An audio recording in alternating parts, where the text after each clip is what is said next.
Now here on ZoomTV, we love to explore things. We love to go behind the scenes with our sponsors and find out exactly what makes them tick, like we do with United Fuel Injection each and every week. We've taken you inside their operation, we've introduced you to their technical engineers, and we've also introduced you to their leaders of the different departments. Well, today, we thought we'd look at one of their customers' cars, and I'm joined by Matt, one of their leaders. How are you, Matt? Good, now, thanks. You had to do some alterations to this car for one of your clients. We did. We've done a lot of modifications to this car to get it to the horsepower level that he asked me to get it to. Okay, was that the brief? You had to increase the horsepower? We did. This is the second car we've done for the owner of this car, Joe Natoli.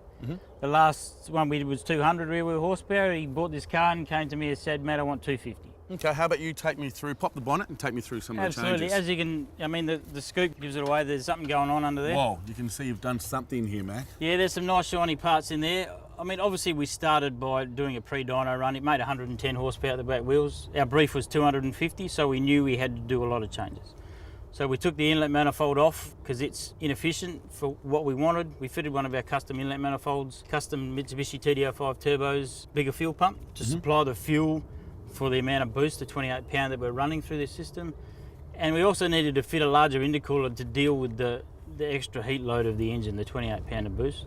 Now, Matt, I bet if everyone at home is thinking what I'm thinking, bigger turbo, bigger diesel fuel pump, this must absolutely scale diesel now. Absolutely not, Aaron. Because we've increased the engine's overall efficiency, essentially your bang for buck out of your diesel is better.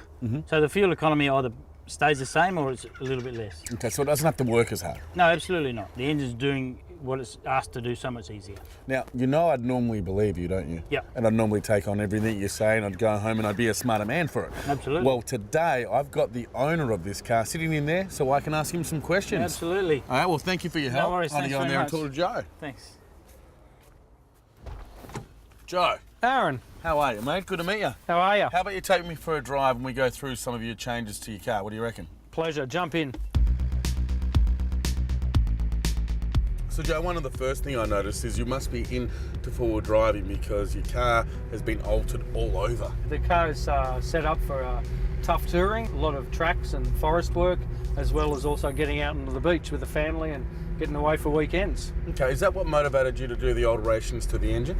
Yeah, sure, because the sand over here in Western Australia is very soft and you need that little bit of extra torque and that little bit of extra power to manoeuvre through the sand dunes and to get you out of trouble if you do come across it.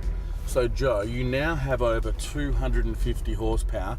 How has that reflected on the economy?